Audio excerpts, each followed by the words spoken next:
আল্লাহকে পাবো কিভাবে? এটা বড় প্রশ্ন না? যে আল্লাহর কাছ থেকে, যে জান্নাত থেকে আমরা পৃথিবীতে চলে আসলাম, আর সেই জান্নাতে যেতে হলে তো আমাকে আল্লাহকে পেতে হবে। আল্লাহকে পেতে হলে আমার কি কি করণীয়? খুব শর্ট করে আমি কয়েকটা পয়েন্টস আপনাদেরকে শেয়ার করছি। 1 নাম্বার, আল্লাহকে পেতে হলে অবশ্যই তার নবী মুহাম্মদ সাল্লাল্লাহু আলাইহি ওয়াসাল্লামকে অনুসরণ করতে হবে। এছাড়া আল্লাহকে পাওয়ার দ্বিতীয় কোনো পথ নাই। আল্লাহকে পেতে হলে অবশ্যই তার নবী মুহাম্মদ সাল্লাল্লাহু আলাইহি ওয়াসাল্লামের আদর্শগুলো জীবনের প্রতিটা ক্ষেত্রে বাস্তবায়ন করতে হবে।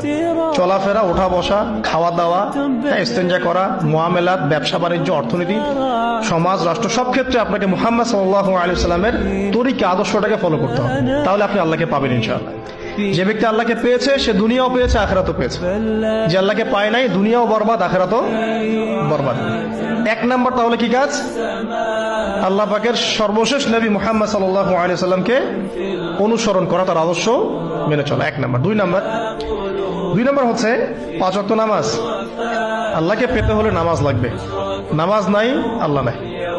ওয়াস্তাঈনু বিস-সাবরি ওয়াস-সালাত, তোমরা সবর এবং সালাতের মধ্য দিয়ে আল্লাহর সাহায্য প্রার্থনা করো। আমরা এই জন্য নামাজে বলি ইয়াকা না'বুদু ওয়া ইয়াকা নাস্তাঈন, আমরা শুধু আপনারই ইবাদত করি এবং আপনার কাছেই সাহায্য প্রার্থনা করি। তো আল্লাহকে পেতে হলে নামাজের কোনো বিকল্প নাই।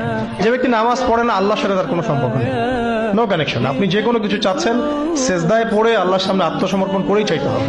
ওয়াসজুদ ওয়াক্তারিব, আল্লাহ কি বলেছেন? সেজদা করো, নিকটবর্তী হও। তো ব্যাখ্যা অনেক করা যায়। নামাজ না পড়লে কিন্তু মানুষ কুফরিতে লিপ্ত হয়।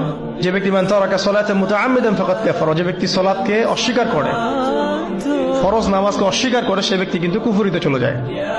ঠিক আছে?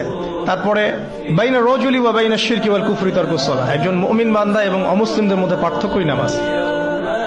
নামাজের বিষয়ে অনেক কথা আমি আগেও বলেছি, আপনারা শুনেছেন, অন্য আলেমদের কাছেও শুনেছেন।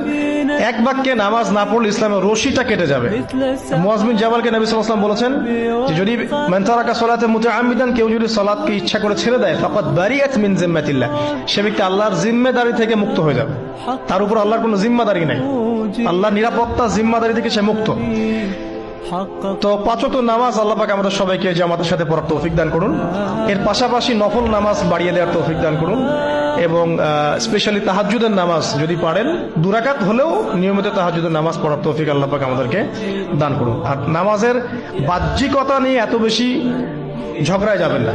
এখন আমরা যত ঝগড়া নামাজের বাহ্যিকতা নিয়ে, হাত বাঁধা, রফুল ইয়াদাইন, আমিন আর পায়ে পা, এগুলো নিয়ে ঝগড়ার শেষ আছে?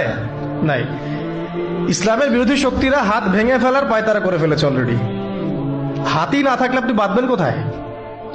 মনে করেন আপনার হাতই নাই, বাঁধবেন কি উপরে না নিচে? এই হাত তো ভেঙে ফেলার পায়তারা করা হয়েছে।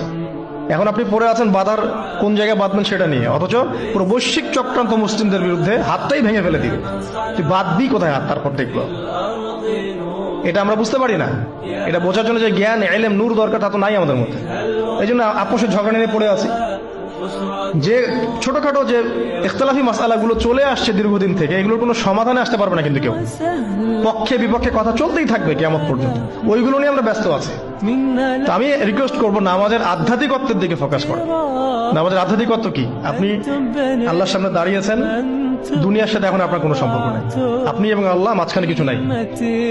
নামাজে যা পড়ছেন, সূরা ফাতিহা, অন্যান্য সূরা, রুকু, তাসবিহ, সিজদা, তাশাহুদ, দরুদ, অর্থ বোঝার চেষ্টা করেন এবং অর্থের দিকে ফোকাস করেন, আল্লাহকে পাবেন ইনশাআল্লাহ।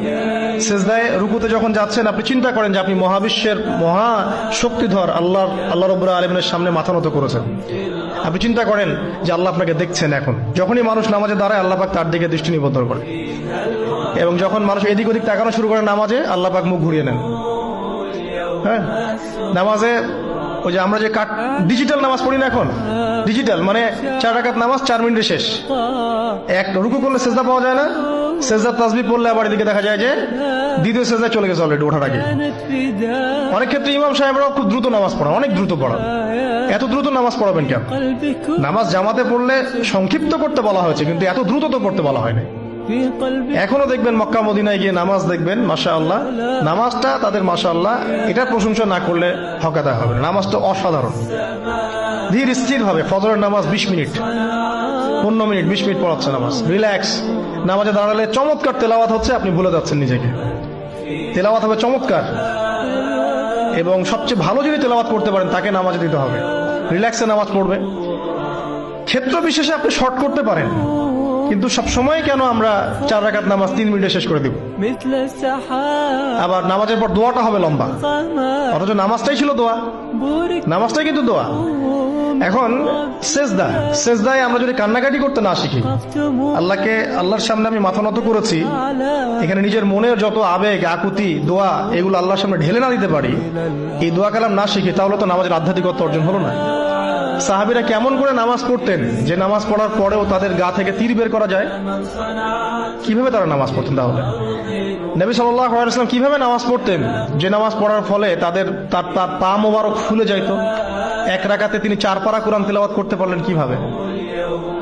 তো তাদের নামাজ আর আমাদের নামাজ, আল্লাহ রাব্বুল আলামিন তার রাসূলের মাধ্যমে একটা হাদিসে জানিয়েছেন যে এমনও অনেক নামাজি আছেন, আউযুবিল্লাহ, আল্লাহ পাক আমাদেরকে তাদের অন্তর্ভুক্ত না করুন, যে নামাজ পড়ার পরে আল্লাহ রাব্বুল আলামিন এই নামাজটাকে ওই নামাজের মুখের উপর নিক্ষেপ করে দেয়, তোমার নামাজের আমার কোনো দরকার নেই। আল্লাহ পাক আমাদেরকে হেফাজত করুন। ধীর স্থির ভাবে পড়ে, রিল্যাক্সে, তারা হওয়ার কিচ্ছু নাই।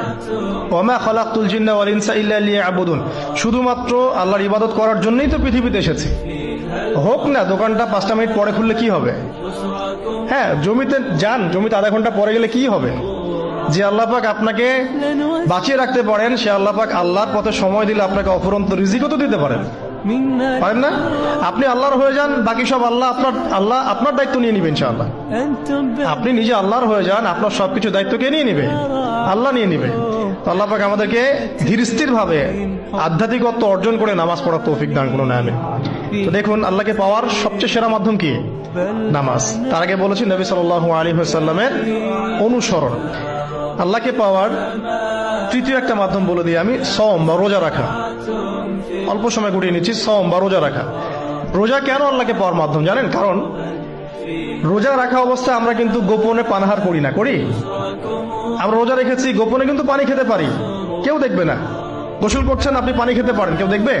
দেখবে না। লুকিয়ে লুকিয়ে আপনি কিন্তু খাবার খেতে পারেন, কেউ দেখবে না, বাসায় কেউ নাই দেখার, কিন্তু আপনি খান না।